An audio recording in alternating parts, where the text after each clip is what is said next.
Welcome everyone to the February 19th City Council work session. You were sitting here, but we weren't officially in meeting, so I will just take note of the fact that we received petition from citizens that were brought to me, and I have them here to share with you. Okay, we're going to talk about the Beverly property, and I'm going to hand it over to the city manager.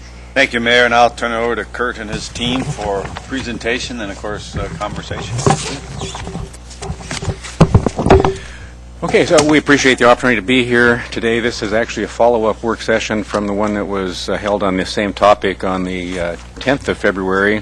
So the format of our presentation today will be to maybe start with a broad overview of the bond measure, the proposed bond measure itself, do our very best to respond to questions that were raised at the February 10th work session, together with those that have come in subsequent to that.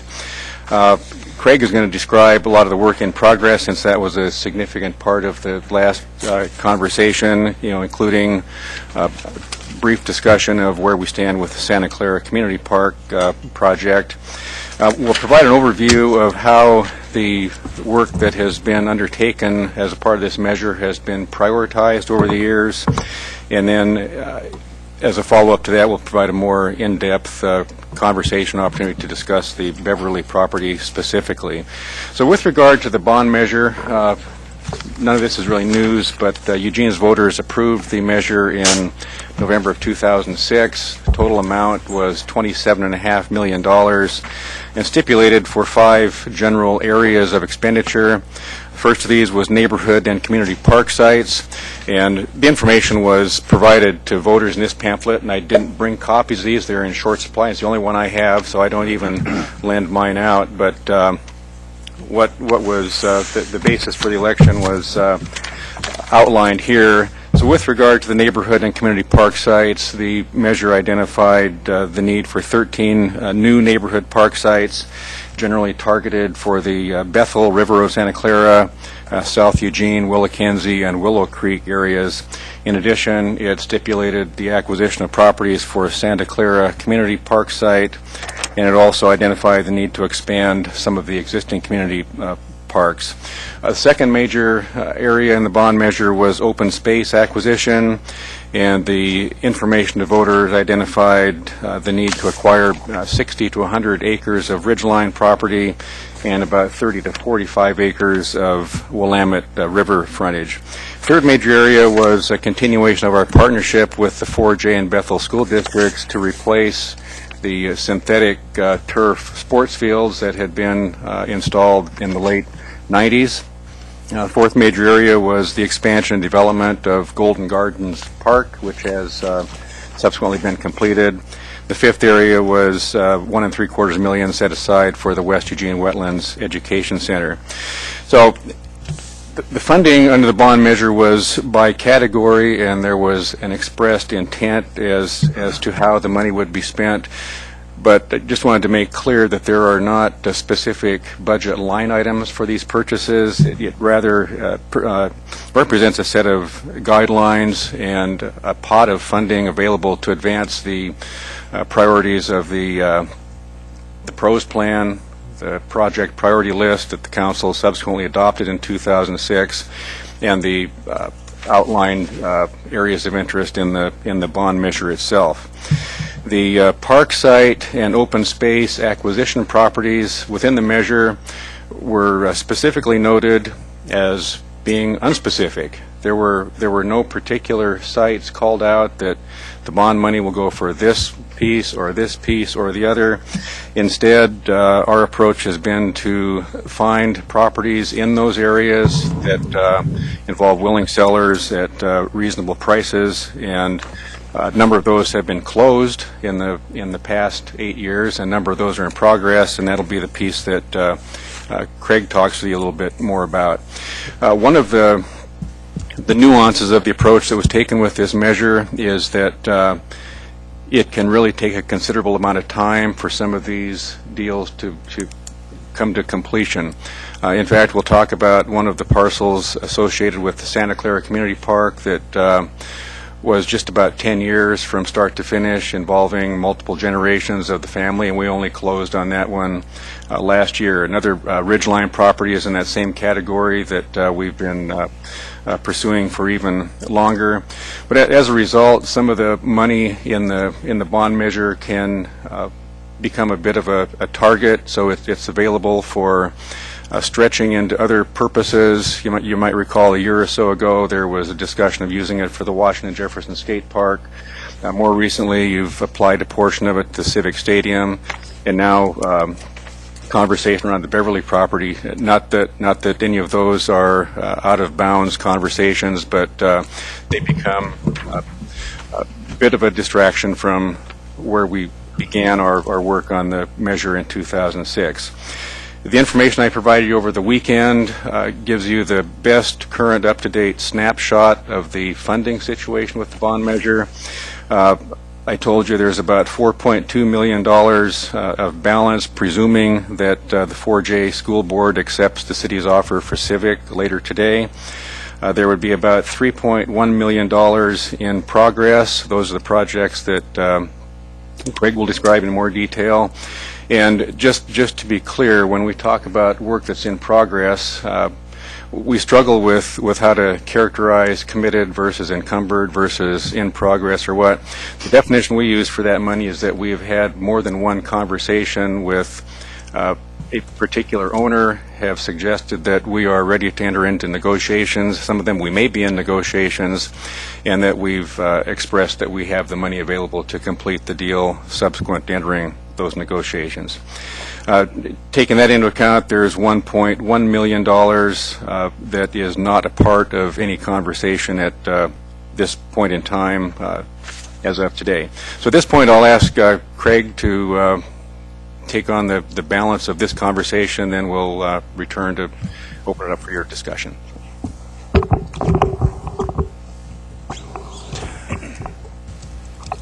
Thank you, Kurt, Mayor and Council. I just wanted to start with a map of the 2006 PROS bond measure. As you all know, the intent of the bond was to secure key property for future parkland and ensure equitable distribution of parks and open spaces throughout Eugene. This bond measure project map shows that intent. It identifies target areas for acquisition, including neighborhood and community parks in yellow, and land for natural areas, particularly within both the Ridgeline Trail Corridor and the Willamette River frontage. See that along the south here, and then obviously the Willamette River, some target acquisition areas there. You do also have a copy of these maps and a handout at your desk currently. So to date, parks and open space acquisitions have included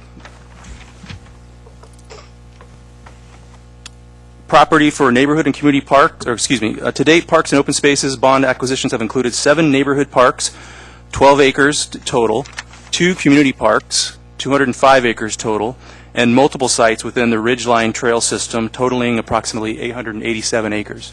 So in red on this map that's in front of you shows those acquisitions, and then the yellows are the remaining targeted acquisitions per the map that you saw prior.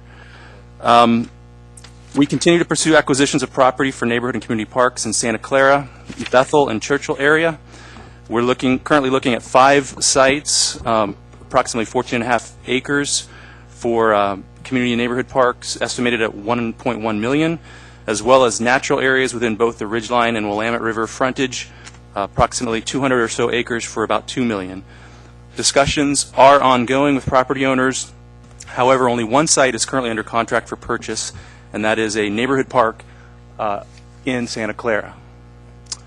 So at the last session, there were some questions asked about the status of Santa Clara Community Park.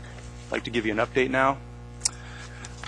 So far, we have acquired approximately 35 acres. You see these 2 parcels here and here. We need about a half an acre to connect those 2 parcels. As Kurt mentioned, we recently closed on this parcel right here, and that was an ongoing conversation with the property owner that took over 8 years. This park would be about 35.5 acres. It's a little small for the service area, and ideally the park would be larger. And so there is a potential to acquire property east to the Willamette River, about 20 acres. So far, we have had talked with one property owner. We've notified them of our interest in that. So that's the status of Santa Clara. Going to the remaining priorities, the target areas that I outlined for natural area acquisition. You'll see in this map, again, those ridgeline areas, as well as some property along the Willamette, including that property that was just described for Santa Clara Community Park, that extension to the east connecting the river. The criteria used to prioritize natural area acquisitions include: does the property provide for strategic connectivity, trails, habitat corridors, overall parkland continuity? Does it provide unique recreational opportunities, meaning is there recreation already existing in that area or not? Would acquisition provide additional protections for natural resources? And is the cost per acre a relative value? The average cost per acre in the ridgeline has been between $10,000 and $15,000 per acre. So currently, we have 5 targeted sites within the Ridgeline Trail System that meet this criteria, and discussions are ongoing with all 5 of those property owners.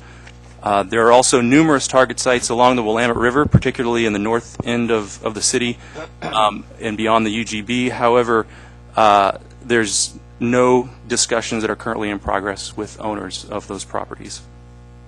So another question that was raised last week was how the Beverly property fits within this priority, remaining natural area acquisitions. So the Beverly property is approximately 26 acres, and it's end of West Amazon Drive. As you see from this map, just to the east of the site, here's the Beverly site. To the east of the site, there's the trailhead to the Amazon Headwaters Trail that leads up into about 245 acres of headwater property that is in public ownership, parkland. So the connectivity already exists in this area. Recreational opportunities exist, again, with this large open space tract that we currently own. The site itself contains 3 tax lots. 2 of these lots, this one right here and here, currently have an approved planned unit development, and the natural resource protections in place for this property include 40-foot setbacks for all stream corridors, and the PUD approval requires stormwater treatment, erosion control measures, prohibits grading on slopes that meet or exceed 20%, prohibits development within the majority of tax lot 101, and requires 12 acres of additional open space on the remaining site, including protected stream corridors and other common areas within the development. According to the latest multiple listserv, the 2 PUD tax lots were listed for $1.5 million, translates to roughly $71,000 an acre, and the 3rd lot down here was listed for $1 million, which translates to approximately $200,000 an acre. And so just to summarize where the pros bond is right now, similar chart that we provided last week. Original budgeted was $27 million. We've spent $17,538,000.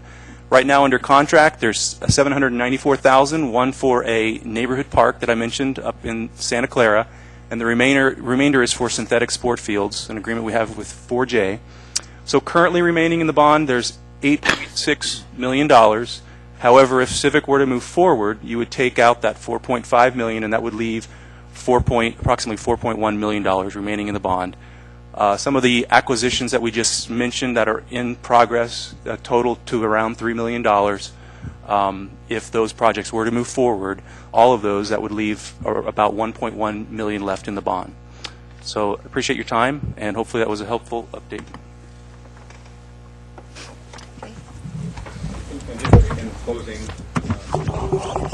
In closing, to the extent that you've had the discussion of perhaps pursuing acquisition, I might just ask Glenn to provide a little advice as to the nature of these conversations and when you might wish to deconvene to executive session. At the point that the council would like to start talking about price and whether the amount of money that you would be willing to spend is available, I would recommend that you have that conversation in executive session. So anything related to amount of money available or the amount of money that you would be willing to spend to purchase this property, I'd recommend is in executive session. Clarification? I have Betty, and then you, and then George Brown in the queue. I wanted to ask a question about when we recently saw a communication from the property, the Beverly, Martin Beverly. He mentioned the cost of 2 pieces of property, and you see that? Did you see that communication? I have not, no. Somebody familiar with What's your, staff? what's your question? My question honestly is that, so there's 2, and they each had a separate price, and I thought before we'd been sort of talking about 1, but now there's 2.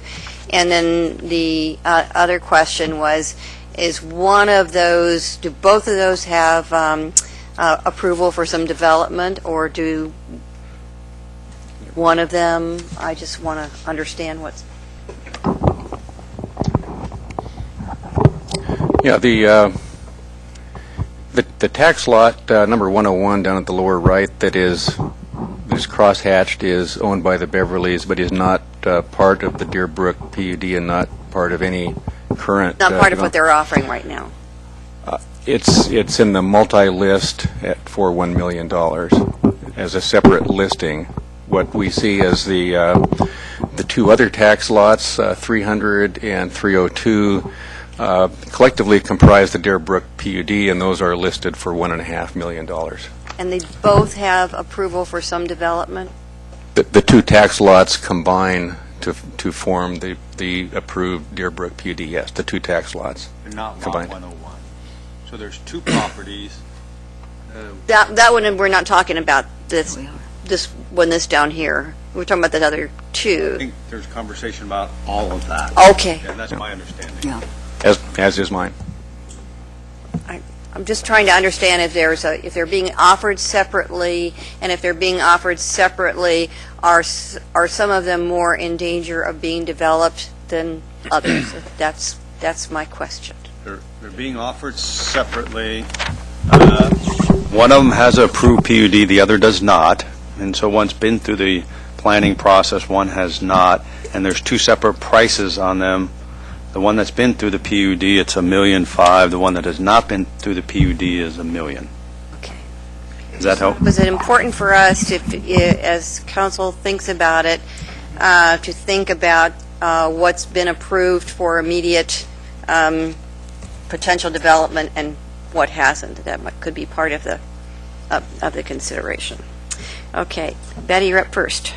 Thank you. I want to make a motion, and I want to say, actually, it's all for sale, but that's not a part of the motion. I'll speak after the motion. I move to direct the city manager to offer to purchase the Beverly property, consistent with financial considerations to be discussed during the executive session. Second. Moved and seconded. Excuse me, Mayor, before there's discussion, I do need to ask, Betty, for you to clarify. So in that map... The 26 acres. In that map up there, are you proposing, does the motion include all 3 tax lots? Yes. Okay. 26 acres, right? Yes. Yes. Yes, it does. Okay. All right. And Betty, are you finished? Well, no, I got a second now. I got to speak, right? Thank you. Okay, this is important for, we've all heard the reasons many times, but it's number 1 for water protection, I think, for the water source. And we've had expert testimony about that. The Amazon Creek is already polluted. We've spent millions to clean it up downstream, and this is a source that goes through the water supply. Flood control is an important thing. If you've been out in Amazon Park since the recent rains, you'll see that Amazon Creek's already over the banks. We need to keep the trees there to absorb the water. Air quality. The trees, we all know that that trees contribute to air quality. It's good wildlife habitat. It provides wildlife connectivity as well as trail connectivity. It's accessible by running trail, by bus, by bike. It's an education resource. It's been used, this particular part, this has been used by classes from elementary schools, LCC, and the university, and you've seen some emails from people who've used it. It is negative things if there's building, houses, and roads there. There will be further pollution. I don't care what kind of controls you put in. There will be erosion. There will be the use of pesticides and fertilizers. And the biggest thing probably is the auto exhaust. There will be cars. And there will be a lot more impervious surface. There would be a road and houses. As for this not being a part of the bond measure, it wasn't specifically, it was not site-specific, but I know that many people who worked hard for the bond measure had just this property in mind, and that's why they were working for it, and that's why people insisted on having money for open space, even though it wasn't particularly identified. It is not interfering with, there's been an attempt to connect this to Santa Clara Park. It is not interfering with Santa Clara Park. It is not interfering with Civic if we end up buying that. It is important by itself. I heard you say that some land you're thinking about is outside the UGB. Certainly that is less important than this. This is important to the inner city. It's used by people from all over the city. It's easy to get to, and I'm running out of time, but You want to be in the next yes, round? please. All right. Do you have your hand up too? Yeah, but I do now. Okay. So I have Councilor Clark, Councilor Brown, Councilor Zelinka, Councilor Pryor, and Councilor Surratt. Councilor Clark. Thank you, Mayor. I, too, like the idea of buying this property, but it is far, far too expensive. And under current conditions, for the city to buy this right now would absolutely be financially reckless. There's 4 reasons, in my mind, why this is far too expensive, just as a start of why this is a bad idea right now. Number 1, we've already been told by staff that the average price per acre that are paid for the lands in this area of similar kind is about $14,000 an acre, where this averages almost 10 times as much per acre. Now, many of the neighbors and a lot of folks talk about it as very high value land, and even if you consider that that's the case, is it worth 10 times the value of similar properties we've bought nearby? And I would say I'm sure the answer is no. We have a popular goal in our area, the idea of the rivers to ridges planning that we've done with regard to parks. We have a great deal of land in ridges and nowhere near as much land in public ownership near rivers. And as Kurt was mentioning earlier, that is a higher value place for us to be. And when we forego the opportunity to use the bond funds on something like that, that cost is way too high. Number 3, the staff already has a whole list of higher value properties that they've identified, higher value for the same reasons, environmentally, in water quality, air quality, all of the same reasons. The professionals have told us there are other far more valuable pieces of property that we're going to forego when we buy this one. That makes the cost very high. We also have a process by which we identify these properties that we're throwing to the wind by saying, we appreciate all of the public who's been involved for so long in creating a really long list of parks that we should probably acquire, but yeah, we don't care. We're going to throw that aside and use the money from the bond to buy this. The 4th piece for me is much more important. This is a list that I wish all of us had. Glenn gave to me here at the beginning of the meeting. This first page in larger type are the projects on the 20-year SDC project list, which is where this bond piece was created. We have a group of folks that say, okay, this is the park needs for the, I'm going to run out of time, Mayor. Will you please put me in the second round? But with only 15 seconds. I'll talk more about what I think will be a tremendous SDC liability in my next round. George Brown? Thank you, Mayor. I've got a couple of questions. If we go to the schematic of the Santa Clara Parks, and it shows the two areas in red, and my question is, these have already been acquired? We've already paid for those? Okay, and I see the one, the northwest parcel. I see three long, looks like tax lots or properties there that have buildings on them. It looks like people are living there, and maybe there's a lot of outbuildings. Maybe they're running a farming operation. And so this land has been purchased also from willing sellers? Yes, the entire outline of red on this map is in public park landowners. Good. And then I thought I heard somebody, I see the arrow here leading to the river. I don't know if that's just supposed to be a little strip for the connectivity, or is the big fields there, and it looks like there's a lake or a pond to the north, is all that in active negotiation to acquire that, to enlarge the park? Not active negotiation. There have been interests made to one of the property owners. There's a couple of property owners in this area. So the intent of that arrow was just to show the desire to go toward the river and have extend that community park out. I see.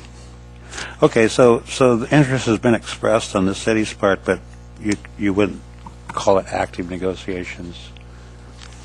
I guess there's nuances there. You've explained some of them in the material, but... Yeah, I think it's similar to the example on the McClay property. I mean, that was 10 years of active negotiations, of contacting the owner and then contacting us over an extended period of time. And so we're in that same process with at least one of these property owners closest to the river up there. And what is the approximate acreage of each of these parcels outlined in red? Outlined in red, Yeah, the two that have been acquired. the total between the two is 35. So Oh, I see. 30. Yeah, I wrote that down. Sorry, so pardon me. it's 35 and a half acres, and they're kind of interested in perhaps 20 acres to the east of that? Right. By the river. Okay. Thank you. And then I've got a couple of questions about the Beverly property. And I see that tax lot 101 is pretty much excluded from any development.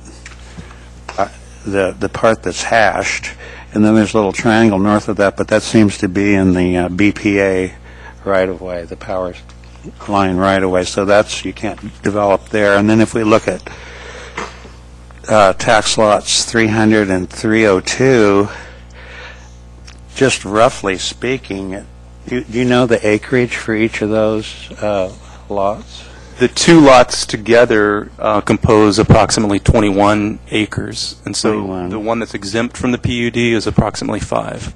I see, okay. Lot 101. And then of that 21 acres, it looks like very little of that is actually usable, and I believe you said at our last meeting there were 7 developable acres That's my understanding. on those two. Okay, together. Okay, thank you. Okay, Alan? I had a question about the targeted acquisitions and the maps that we have. The total's $3,065,000, which is You need to talk into your mic. which is comprised of the $1,095,000 and the $1.975 million. And I want to get down into more of the specifics of what these targeted acquisitions are. And can you point to them on the map and talk about each one in terms of its status? And are they're also these ones down here, right, on the large map? Right. And then finally, while you're thinking about that, so these ones that say Santa Clara, are they related to the community park? Only the half acre is related to the community park. It was that little centerpiece that I showed when I pulled up the map. The rest of them are separate neighborhood The yellow part parks of in that. that area. Correct. So my understanding related to the natural area acquisitions that you're talking about, and shown on this map up here, is that we have active negotiations with 5 property owners throughout the ridge line. So these general areas on this map through here, and that we've been in conversations with those 5 within the last year, and we see a high probability of acquiring that property within the near future if we so proceeded. The property in the north section along the Willamette River, we've had no discussions with property owners other than the piece for the Santa Clara Park that I showed you. So, do you want some specificity about each individual property? What does active mean? We've been in contact with them and talking with them just within the last year or so about our interest, and some about price and whatnot, which is where, the information that you have down here related to the estimation of how much that property costs. Okay. And the one that says Laurel Hill, which ones are these the ones that are numbered? Right. They Here. should correspond to that original bond map, at least the area. There's 5 on this chart and 6 on the map.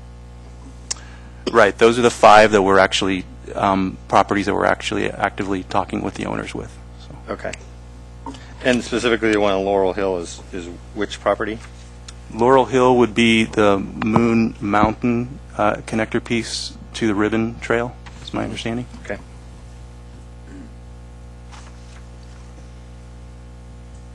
So,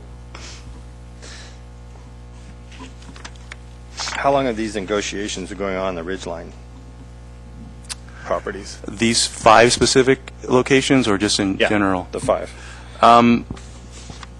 That's a good question. I would say, they would probably date back 3-4 years, but Neil might be able to answer that a little bit more specifically. Yep.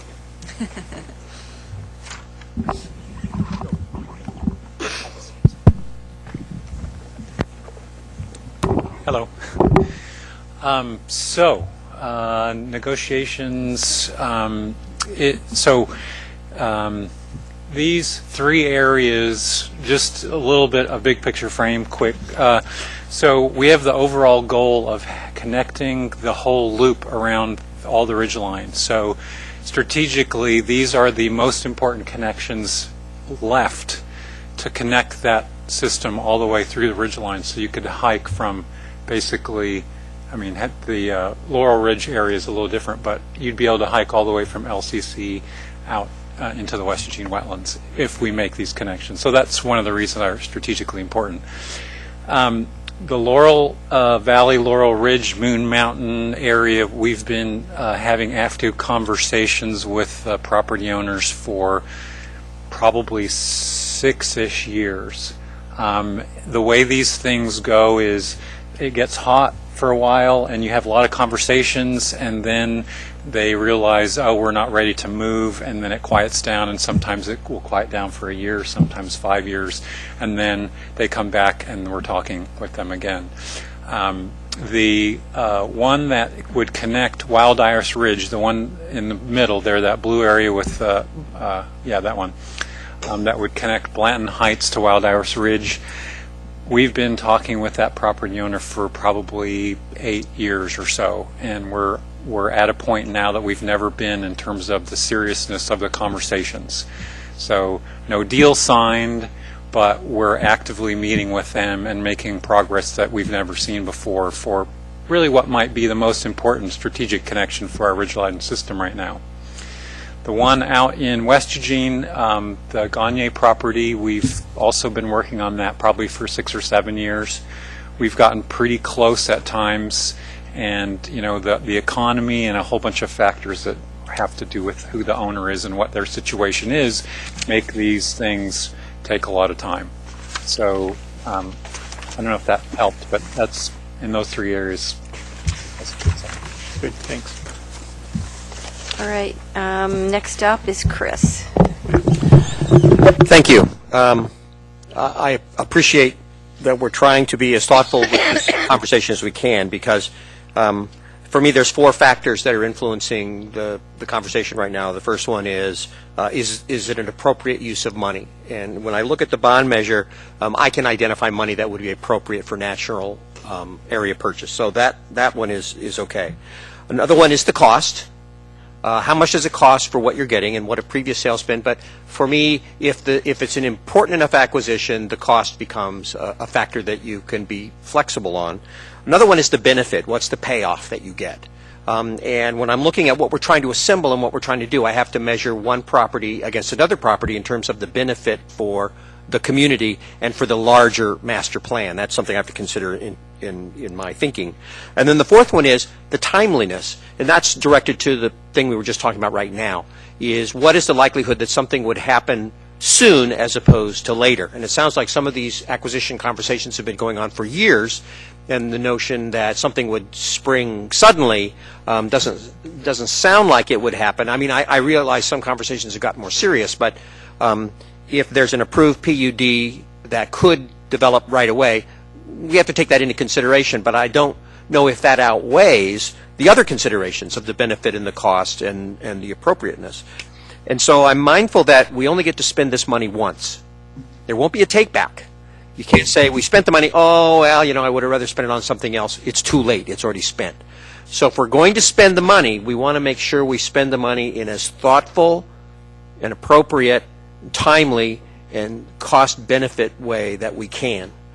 For those reasons, I'm concerned about voting on this motion now, because it's making me feel like I'm being asked to render a verdict before I've heard the case. There's still a lot of conversation about the appropriateness and the timeliness and the benefit and the cost of a number of different properties here. If the Beverly property is the right property for our money, I'll be the first one to support it, but I'm not ready yet.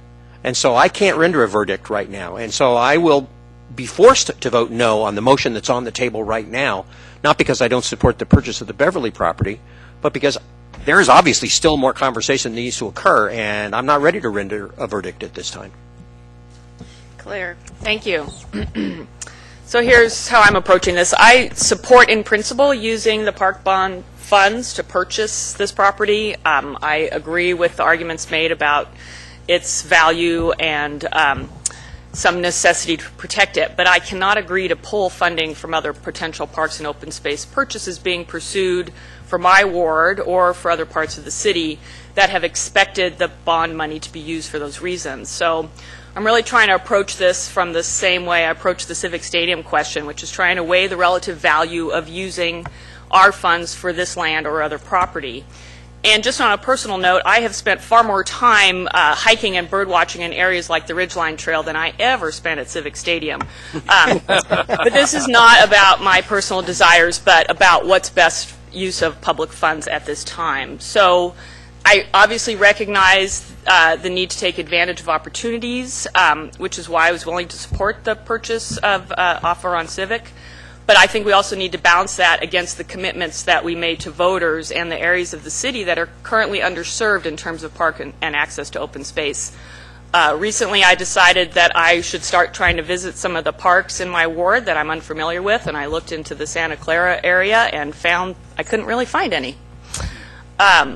So I would be fine with using the remainder, the unattached remainder of funds to make an offer, but I suspect that amount would be insufficient. So I'm thinking about the idea of looking to put together some creative package, not just rely on the city bond money to make this purchase, just as we've turned to community members to help us come together around the purchase of Civic and look to other funding to operationalize that site. If indeed this property is so critical in terms of its environmental value, then it seems to me there should be other resources available to help us put together a purchase package. And I appreciate the responses that Kurt provided to Councilor Taylor's questions. That was really helpful information. I did have one question in that information. You noted that the purchase of this property, and maybe Neil can answer this question, wouldn't impact trail access, and I didn't quite know what the reason for that was. Do we already have a trail through there that's a public right-of-way, and is it providing connectivity? Yes, we do have a trail through there. Just to the east of that property is the trailhead to the Amazon headwaters, and actually you can hike all the way up to the top of Spencer's Butte from there. So the trail connectivity exists in that immediate area currently. Okay. And I recognize that that's one small issue within the larger scope of why folks are petitioning us to purchase this property. But that's an important aspect to me in terms of the use of public dollars, or this city's dollars, to purchase that property. So right now I'm really on the fence about this. If we could put together a package that didn't take money away from other potential acquisitions that we've been looking at, I think staff has done a good job in prioritizing those and going after what matches with what the pros plan set up. Councilor Poling? Yeah, thank you. Could you put up the map for the 06 bond acquisition progress that you showed earlier? The original from the very start? The asterisks. This one here. Okay, could you, for everybody, outline the Bethel-Danabo area on that map, please? Right in this general area? That's the Danabo? Okay. And then the River Road Santa Clara area. And right up in here? Okay. I find it rather interesting. I leaned over and asked Mike this earlier. I said, 0.5. what's missing off that map? If you look at the north part of the city of Eugene, that's from the freeway and the river north, the freeway west. What's missing? Parks and open spaces. That's what's missing.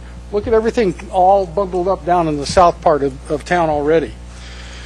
I think that I agree with what Claire was saying as far as the making a commitment to the people that live in the North Santa Clara River Road area, that we've been working on projects for quite some time, and for us to turn around and take the money and spend it elsewhere, I think is disingenuous to those people that have been expecting some sort of progress on our parks and open space acquisitions for their part of the community. Another question I have, and I don't need an answer, it's more of a rhetorical question, is if we remove the Beverly property that's designated for residential housing, are we going to add some property somewhere else outside the urban growth boundary and bring it inside the city limits to replace what we're losing if we buy this property? Just something else to think about. And also, we're having a very hard time meeting our maintenance of our existing parks and open spaces with the limited budget we have now. So how are we going to take on additional property and expect to maintain it? And then, without talking dollars and cents, maybe a good idea to come up with a win-win situation is for us to withdraw our offer for Civic Stadium and have that money that we committed to Civic Stadium available for purchasing the Beverly property. Everybody wins on that one. Thank you. Greg? Thank you, Mayor. Point of interest on this, haven't we had a private partner or partners come forward to offer to partner with the city around this purchase? And if we've had that come forward, which I understand that someone is kind of waiting in the wings to do that, how much would that reduce the city's commitment in terms of dollars towards this purchase? Or what would be the configuration? I'm not trying to negotiate in this format, but I just want to kind of know what's out there, what we have on the table in terms of private commitment towards preservation of this area. I don't know of any private commitment that has been made to us. There have been conversations, I believe, in the community, but I don't know of anybody that's actually come to the city staff and said, we commit X amount of dollars towards this purchase. I haven't received that, and I don't think we've received that in Public Works. Well, I think the attorney for at least one of those parties is sitting here. Is that correct? And is that party willing to commit to negotiating with the city around this? So there's a different question. One is the negotiation and who has made a financial commitment. Right. I've heard that Charlie has said he'd be willing to be a part of the negotiations. What I haven't received yet is any financial commitment from any private entities, so. Gotcha. And I think around that issue is one of those chicken and egg kinds of things, is that it's been a discussion that there might be some partners willing to step forward, but they don't know whether the city council has interest in doing this or not. It's another one of those kind of familiar conversation, but going like that. I just want to add one more thing to this, that because it's so much a part of the 10 years going on 10 years that I've been mayor. I think we've had this conversation. I used to be the Green and the Beverly property for all of these many years, and about in 2007, I think it was when we made the determination that the Green property was significant enough that we purchased the Green property about the time that John became One of the first things he did. city manager, right? And at the same time, we asked him to go out and sort of examine the possibilities of the purchase of the Beverly property. So that's when that conversation really emerged in a stronger way. And then we went through a number of years when it looked like the Beverlys were not going to be able to develop anything on their property. And so it was just in hiatus for a number of years in terms of our discussion of the property. Not that we lacked interest in paying as much as they were asking, and we lacked interest in probably because we thought they were limited in what they could do. But we're in a different, this is a new and emerging discussion now, because they have lined up to be able to develop part of the property, and there is a timetable ticking now, which is why we're having the discussion we're having. But I wouldn't want the public to think that we've never thought about this before, that this is an all new, never tested, never dreamed about, never discussed thing, because I can't ever remember a time in the last 10 years when we haven't been discussing this in one way or another. So I just wanted to be clear about that. So now, and I find, I don't know how you guys want to go about this. And one thing is Betty's motion, but the other is what Claire brought up, and that is the possibilities of saying, yes, we're interested, but we're also interested in whether we can have some partners that can help with this. Are we interested in a national, going back to the trust that we asked before to see if they want to step up to be part of this discussion. So this may be worth your consideration, Council, that this may be more than just a yes or no question. It's a question of, do you want to pursue the possibilities of how this land might be purchased and what options might be out there that would lessen the burden on the city coffers. So just putting that all out there for you to think about. And I've got Betty, Mike, George, Brown, and Claire in the queue. Betty. Thank you. As for how long we've been discussing this, it's been at least 15 years. And it's true that it was put aside for a while because people thought it couldn't be developed, and also because the price was too high.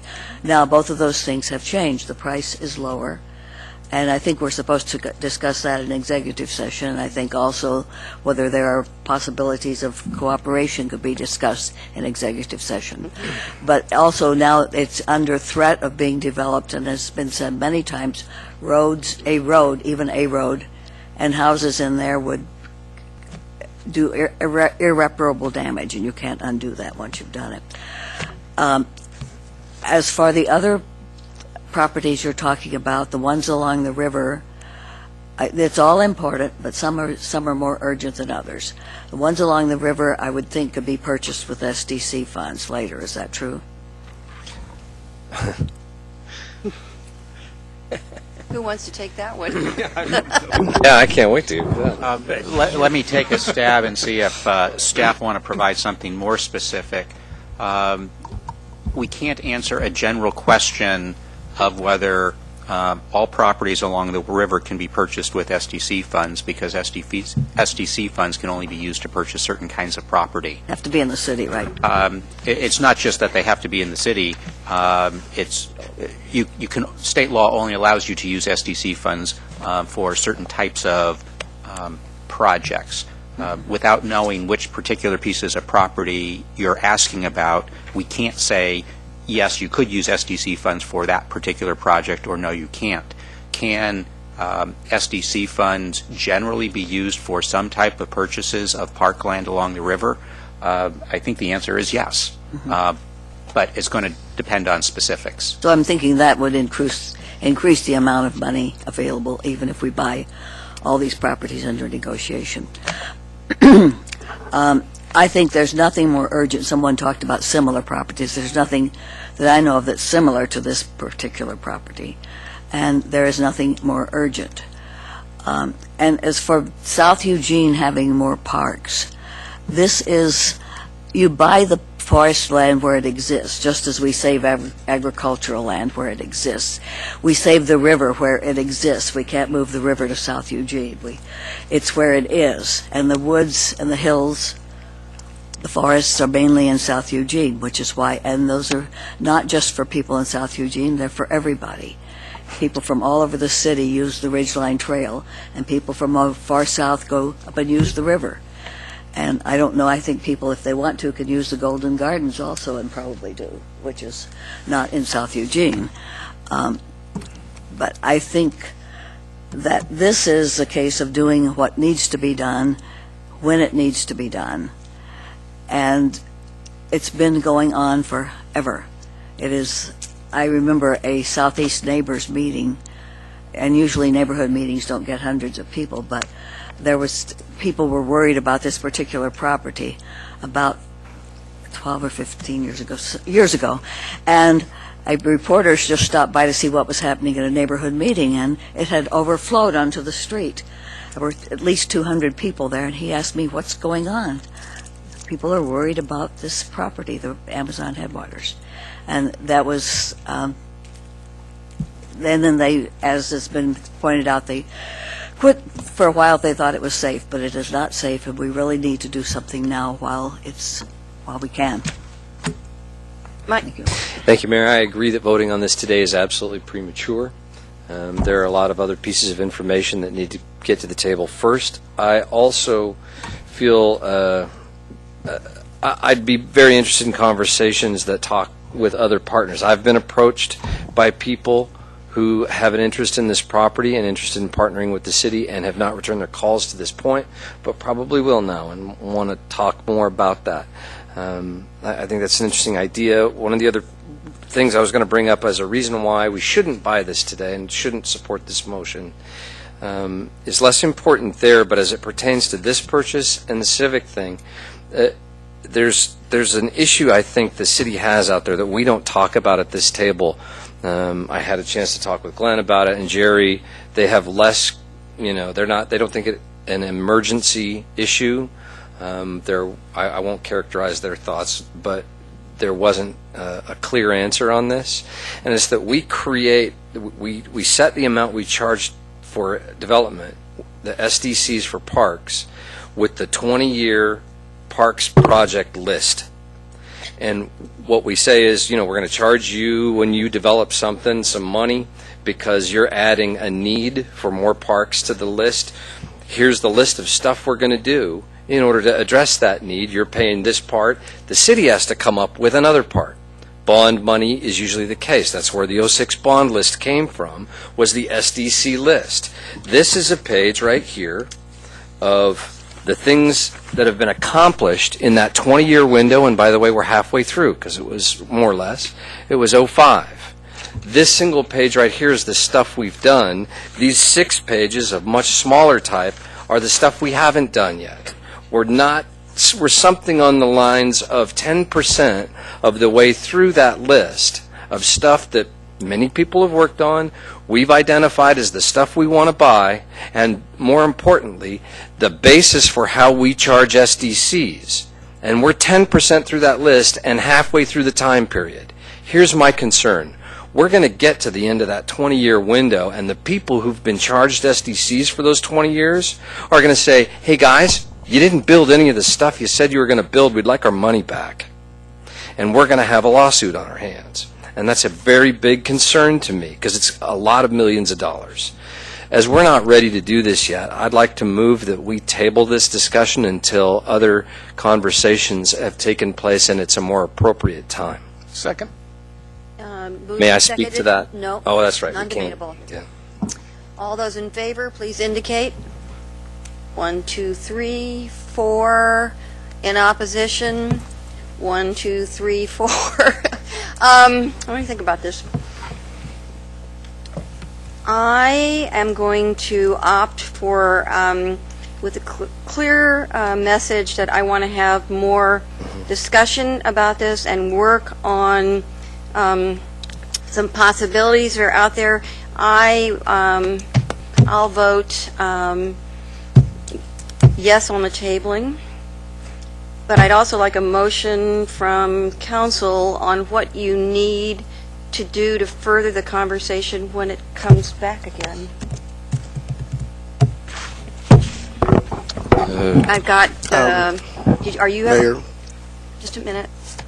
We voted on that, so. I still have 13 seconds. I would say that in that, my 13 seconds left, I would move that,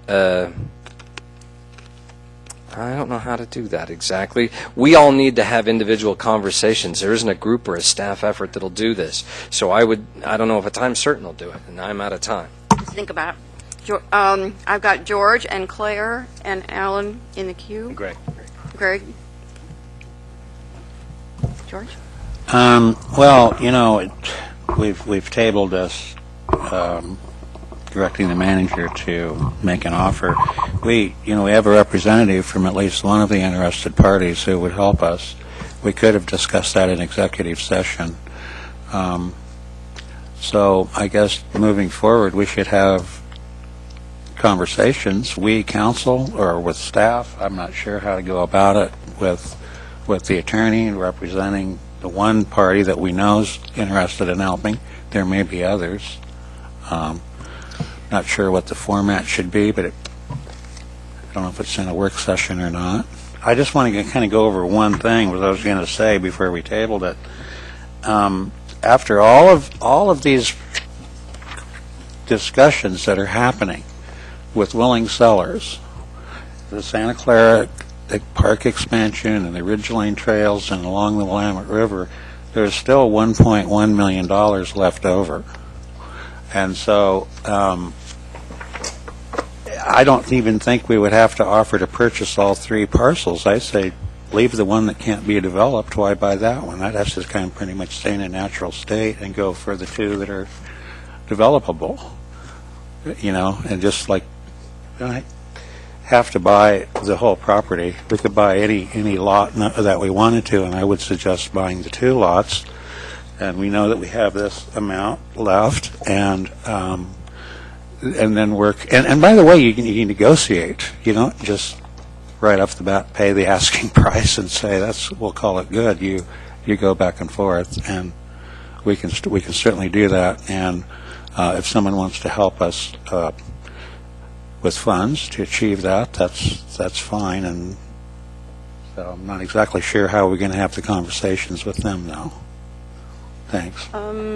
I've got Claire and Alan and Greg and George Poling. I would like to, I'm trying to think about this. We've tabled that motion, but there has been no statement that we want to end the conversation about this property at all, but neither has there been a conversation that says we are interested in continuing this conversation, looking for some options out there in the future. And so unless somebody puts something like that out there, we are in the land of having tabled, and it stays tabled forever unless you bring it back again. So if, as I think the majority of people here do, want to continue this discussion, you need to do something about that.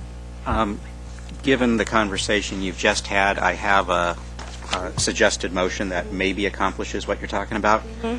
Move to direct the city manager to offer to engage in conversations with persons interested in contributing substantial funds toward a purchase of the Beverly property, and then return to council.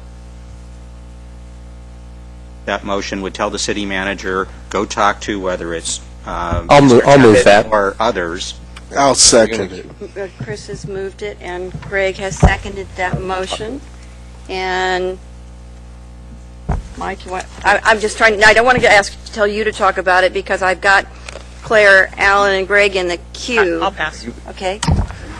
Do we have a queue or? Yes, we do have a queue. So staff can jump in. Claire, did you? I'll pass. Okay, you're passing. Alan, you want to say something to that motion? Yeah, I was working on a motion similar, although I had three parts to it. One would be to have discussions to create partnerships for purchase, both private foundation, other sources for all three lots, Beverly lots. And two would be more information about the SDC's parks list and how that plays out over the long term, near term and long term. And three would be potential for buying only part of the properties, i.e. lot 101. Beverly lot 101. So Chris has the motion. So those are my three. So if you take that as a friendly. I don't hear anything that's in conflict with what Glenn proposed. So if you're adding those as friendlies to help The clarify, last two are different than what Glenn proposed, but it's it adds to additions it. to add Get more to. information. It's for more information, which I'm always cool with, so I think that's all right. And you, so you're, okay, and is that okay? I'm cool Okay, with that. So, Yeah. okay. That doesn't create a conflict for you, does it? I'm not sure, the last part, Alan, was that you're only interested in Lot 101? Potential for buying only lot 101, yes. So that means you would be buying the part that isn't part of the PUD, and you would not be buying the part that is. Lots 300 and 302 are the PUD Right. portions. Well, let me be more specific. So I think we should look at strategies to buy lot 101 and strategies to buy lot 300 and 302 and see if they're, and separate them, but also talk about all of them. So there's three options really on the table. Buying all of it, buying 101, buying 300 and 302, which are the PUD. I'm understanding. He wants to know what the options would be for purchasing some or all of the lots in different Right, combinations. and there's three permutations. And so you're okay with that? I get You're that, okay with that? Yeah, I'm okay with that. Okay. All right. So that's the motion that's on the table, and I've got, Alan, you're done, and I've got Greg. I think we're well past my comment earlier, so George I'll Poland? pass. Yeah, thank you. Part of the conversation, I think also, if the city does purchase the parcel that has been designated for the PUD, I would like some information on how much money how much loss we'll be taking in taxes, property taxes on that if it were to be developed. And also, would like some sort of a strategy to replace the buildable lands that would be taken out. Where are we going to come up with that? How can we replace the number of acres of buildable lands also? Okay. Other discussion? Mayor? Yes. The answer is just this side of $100,000 a year in property taxes to the city of Eugene. I've already done that calculation, that we won't get from that if it were houses. Now, that's just the bare land sale, not when you build the houses on them, and it increases the value, and thus even more in property taxes that we won't be taking in. Secondarily, I appreciate that this is a request for information only and does not precursor a directive that we are in fact going to buy that, but we'd like to have further conversations. I can vote in favor of that, and I especially appreciate Alan's part about what I brought up around SDCs, because this, I believe, is a looming liability that if we don't address, we're going to have a real problem within a few years. Thank you. Betty? You're talking about partnership. I assume you all saw the email from the Audubon Society that they would be willing to contribute $25,000. Thank you. I think we're ready to vote on the motion. All those in favor, please indicate.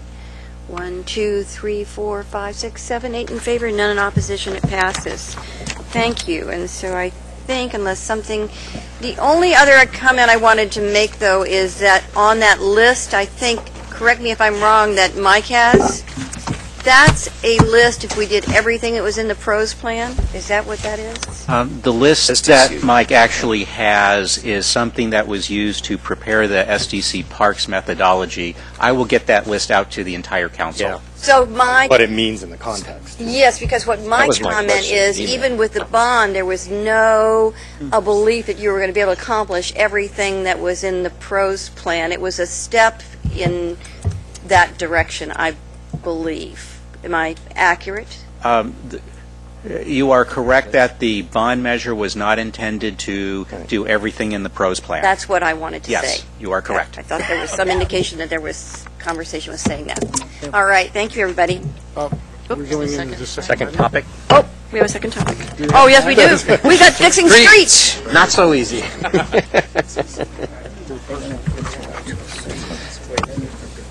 I think that means Kurt's up again. Today, isn't it? Yeah, There he is. Kurt is back. Alan and I talked last night. Review of 2013 implementation of bond measure to fix streets. Okay, we actually are ready for this presentation, too. Okay. It's right up your wheelhouse, huh, Kurt? Yeah. Bear with me for just a moment.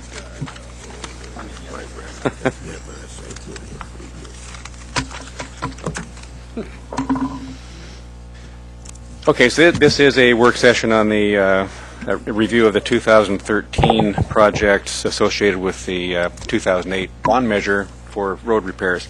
So, kind of a rehash of what we've been talking about for several years, but it's typically a good news presentation. So in November of 2008, Eugene's voters, in fact, passed a bond measure amounting to $35.9 million to be paid over 5 years for the purpose of making street repairs and preservation throughout the city. The bond measure had some very specific stipulations attached to it, and in particular those were that the monies would be used for a specific list of projects, that an outside financial auditor would review the expenditures annually and provide a report to confirm that the monies were spent per the requirements of the bond measure, and finally that a citizen panel that we refer to as a street repair review panel would be convened to advise the city manager separately but specifically from the auditor's report as to the propriety as to how the proceeds of the bond money were used. So today's work session will provide an opportunity for you to review the auditor's findings from a financial standpoint, and also to receive the Street Repair Review Panel's report for, amazingly enough, the fifth and final year of the 2008 bond measure. So some of the 2013 projects that help people enjoy their lives around the city were Fifth and Blair project, Coburg Road, Fifth Avenue work west of Highway 99 to Bailey Hill Road, some work on Alder Street, Hilliard Street, South Willamette Street, and some South Bank bike and pedestrian path repairs, cumulatively adding up to about $10.6 million. And we always talk about the economic effect of that as translating to about 151 full-time construction jobs associated with the measure in 2013. All the projects are described in greater detail in the report from the Street Repair Review Panel that is in your packet. The auditor's findings, and we annually contract with Eisler CPA. That report, I believe, is the last attachment to your packet. It's financial language, but the important parts to us are when the CPA indicates that they tested about 59% of the total general ledger expenditures from the project in 2013 and found that there were no exceptions noted, and specifically quoting that the city follow the purpose and intent of City Council Resolution 4953 and the expenditure of those bond proceeds. The Street Repair Review Panel's report was prepared by a 12-member group who was originally appointed in 2009. Happy to say that 7 of those members have stayed with us through all 5 years to date of their work with the group. They met a total of 3 times over the winter, including a field review of the work that was being completed as a part of developing their report. The cover memo from them that's in your packet, I think, covers the important part, but I would encourage you to read the balance of it. But on the first page, they note that based upon this limited review and all materials presented to us, we, the SRRP, the Street Repair Review Panel, unanimously conclude that the bond proceeds were used for the authorized purposes and in compliance with the limitations and restrictions outlined in Council Resolution 4953. Some of the highlights they would note in their report are that specifically the promises made, promises kept philosophy of the measure in their mind is part and parcel of the success of renewing this measure in 2012 for an additional $43 million of street repairs over the next 5 years. They note the sustainability elements, the numerous awards that have been garnered through the work that's been done through this program, the positive economic impact on the community. They note that more work was completed under this measure than was originally contemplated, and specifically 54 total projects versus 32 as originally anticipated, and that progress has been made on the deferred maintenance backlog throughout the city. So I always like to take just a moment to thank a lot of folks that have a hand in this, beginning with the council for having the determination to put this before the voters in the first place by virtue of recognizing the problem and supporting the measure. Of course, the voters of Eugene whose ongoing confidence and support for this work is really forms the basis for it. Appreciate the work of the finance staff for their creativity and stewardship on the financial side, and the public works engineering staff who just does a great job putting these projects together. The local contractor community, who I think sets the mark regionally, if not nationally, in terms of the quality of work that we get from them and the customer service that they provide during the course of construction. And last but not least, the Street Repair Review Panel members themselves, who have become an extremely valuable group of ambassadors for the work that we're doing throughout the community. So the upcoming 2014 construction season will be the first set of projects from the 2012 measure, so we'll begin this the first year of the 2012 measure report will come about a year from now. So with that, I'd be happy to take any questions or comments you have regarding that. I'm sure I speak for everybody of how pleased we are with the results of all of this effort and all of this work. And all over the city, you can see a significant change in the infrastructure and livability of our community. So we're very appreciative of everyone's work in this direction for all of us. I'd also point out there's a lot more to be done, and I'm sure you could tell us somewhat of the impact of these recent storms this year on our recent work. I could if you'd like. I'm serious, because I remember all those discussions that we were having about why you didn't use the snowplow because you didn't want to wreck the streets that you just spent all that money putting in place, and some of the challenges of trying to not have further erosion of our street system while we're trying to make headway here. Yeah, there surely is some of that. I think by virtue of the investment that's been made over the last 5 years, things have been bad with these storms, but not as bad as they could have been.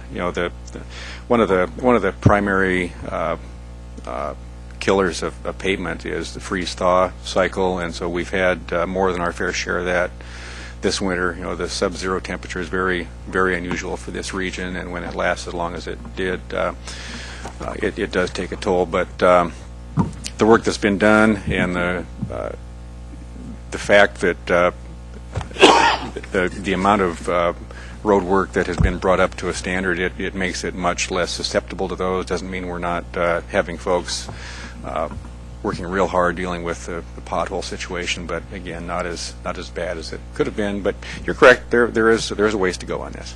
Well, nobody had to get out their oars, I guess. Right? Yep. Yes. It's a close call. Councilor Zelenka and then Councilor Evans. Yeah, I had a couple of questions. Actually, I'd like you to comment on this. One is about the warm mix asphalt. It says in here that all of the contractors are now doing that.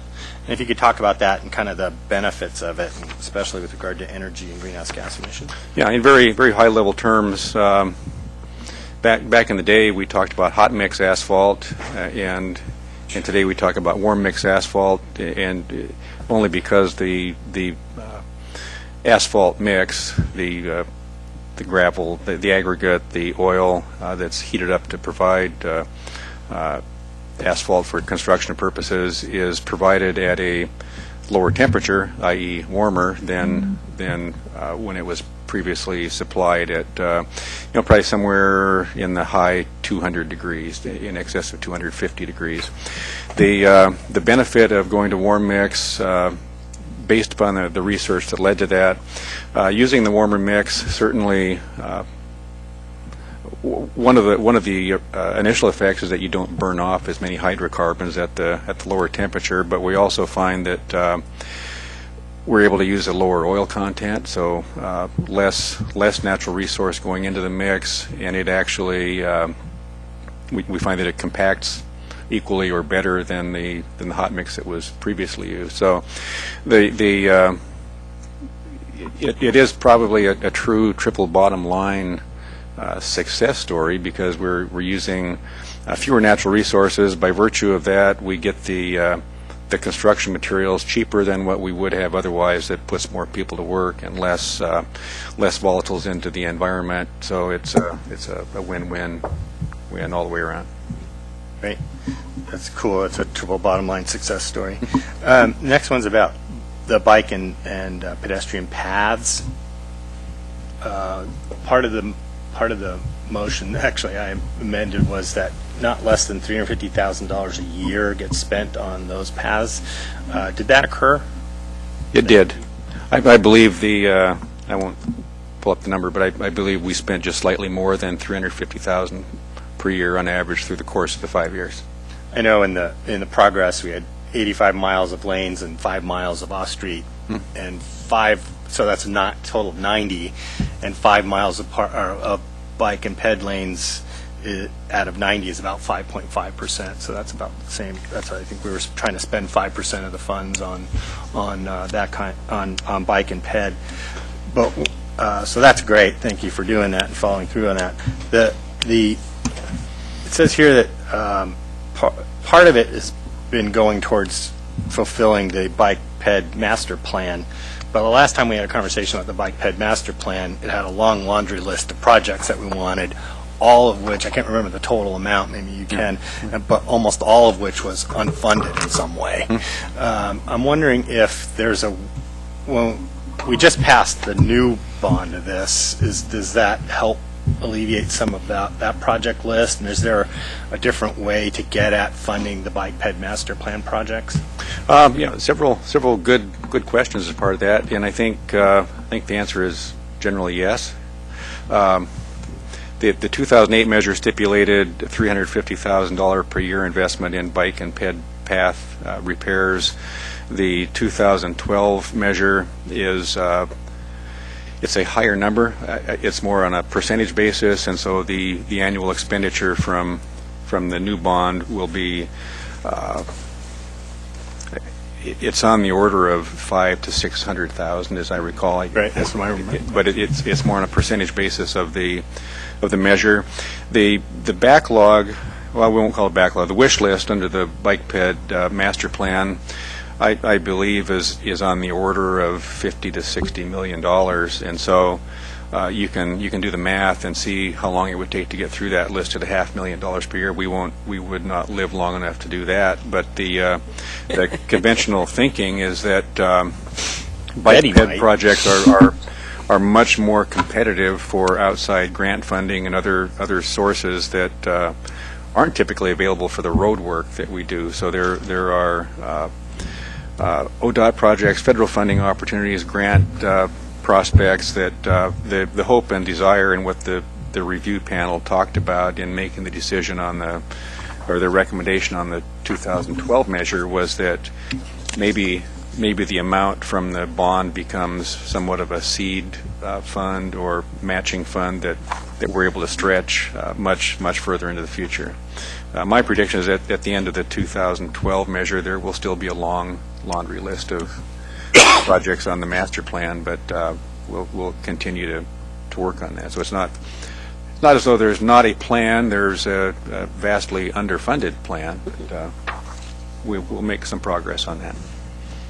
Good, thanks. And just a compliment to Public Works staff and the people that on the private sector that worked on all these projects. Every time I go on one of those roads, I go, wow, these are really nice. And so I'm glad that the voters had the wisdom to pass this and pass it again.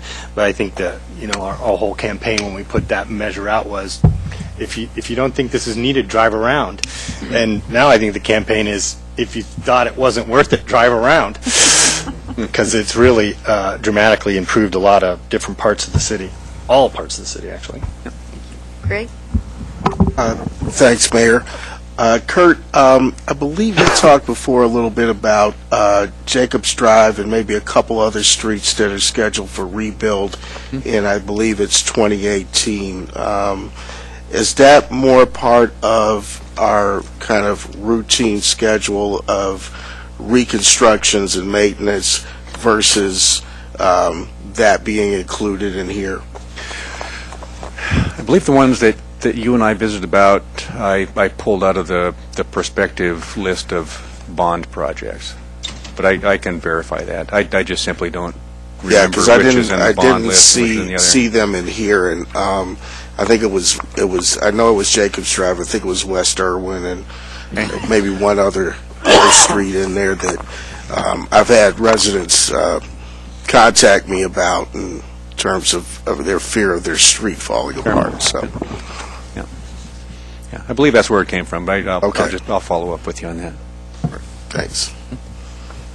I just wanted to comment that I think that when you have improved roads, you improve it for pedestrians and you improve it for bikes, you improve it for everybody. So it's not just for one mode, it's for all modes, that we all have an improved situation. And the other thing I wanted to bring up just momentarily is, in my discussion with the Human Rights Commission, I brought up the importance of every place in the community having the same kind of access to transportation.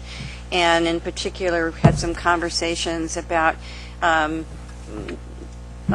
connection and qualities in some of our neighborhoods that don't have as much as other neighborhoods, Bethel being one of those, and that as we look at where to target, if we think about it in that kind of, as you said earlier, triple bottom line kind of way, about where you would actually not only do great things for roads, but you'd be doing great things for connectivity, and you'd be doing great things for people's access to what everybody else in the city has, and for us to sort of think about that more in that kind of a human rights framework when it comes to our transportation infrastructure, too. Yes. That spurred a thought that I had, what I forgot to ask before, was out of that 85 miles of streets, a lot of it had bike lanes on it, and some of them were new bike lanes. Can you get back to us on how much bike lanes is on that 85 and how much of it is new because of the way we redid the streets? Yeah, I think that'd be easy for us to give. I think the review panel asked similar questions, so yeah, we'll get you that. And the final question is about a specific street, and it's one that gets a lot of attention from a lot of people from all, not just Eugene, but a lot of people who visit, and it's the area right around the basketball arena and the University of Oregon, and it's 15th and Villard. So all that area had an enormous amount of construction traffic with really, really heavy trucks from both the arena and the new dorms that were built. And none of the before pictures in here are even close to as bad as those two streets. And I'm wondering, and they're not on the 1416 list, and I'm wondering the status of those. They're at literally concrete streets that are falling apart, and there's big giant chunks of it that are missing, and it's part of where people from all over the area come and visit us and drive on those streets, and that's their impression of Eugene streets. Not to mention people who drive it every day, but. Yeah, also on our radar screen, but not entirely sure how we will address it yet, but certainly aware of that. Can you get back to me on how that? Yeah. strategy for that. Thanks. Greg and then Mike. Yeah, one real short thing, Kurt. One of the other things that's come up in my ward has been the issue of the lack of bike lanes, particularly on some of the major thoroughfares that didn't exist a few years ago, like Avalon. So I just note the way that Avalon is kind of configured, it doesn't right now lend itself to being bike friendly for a lane itself. What are some plans or alternatives that we might have to be able to supplement the bike lanes that we do need in those areas? You know, I think as all these projects are contemplated, you know, Avalon might be a little different than this example, but as we look at projects that are part of the bond program, you know, the engineering staff takes a real critical look at those needs, and on more than one occasion we've gone with, for example, restriping type options to provide the designated areas. You know, other times it's perhaps alternate routes. You know, there are a variety of tools available for that, but the bike ped master plan was not a resource available in the early days of this, and now it's out there and provides a little better guidance as to what you might do operationally, whether it's adding that with maintenance work or whether it's finding a priority list and pursuing some of the grant opportunities I was talking about to have them stand out as a separate project. But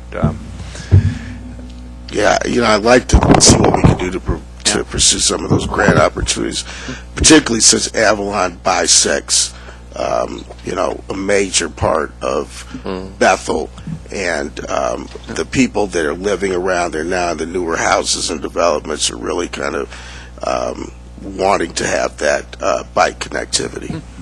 Mike? Thank you, Mayor. Alan mentioned 5.5%, isn't that what you said, was put towards bike and ped of the bond? Oh, of the amount of miles, yeah. Right. About 5%, yeah. Which is about the user, it's roughly equivalent to those using the facilities and those on bike and ped, and I think that's great that we did that for the sake of the homeowners who are paying that those percentages make some sense. And I appreciate what the mayor said with regard to we need to think of all of our street system, and with regard to our bike ped master plan, we need to think of all of our street system as containing those options for everybody's transportation needs. I'm probably one of the last people to advocate for thinking through new kinds of fees or taxes, but you've been very creative at that. Staff has, with regard to, you know, different things we've talked about over the years, from stormwater to garbage fees, that sort of thing. It would be of particular interest to me, since only fuel-powered vehicles are paying for regular use of the roads in the way maintenance and other costs are paid for through gas taxes. I'd prefer some creative ideas that share the responsibility for upkeep and maintenance with the other users of the road that are bike and ped. Thanks. I'd just point out that many people use all modes. Just a point of information, we just got a report a couple months ago at the MPC about multi-mode transportation. In Eugene actually had slightly over 10% of people who commute on bike, which beat that city that shall not be named to the north, and put us number one in the state in terms of no, it wasn't Salem. That shall not speak its name. Thanks for the opportunity. Before we can end this meeting, I did want to make a follow-up comment to our earlier topic. I wanted to say to make clear that it really is, I voted for us to table because I want to give us time to have a more thoughtful discussion. But I do not want to signal any lack of interest in trying to find a way to preserve those properties. And I will be looking for a way to do that and using my vote should it happen to come accordingly. Thank you.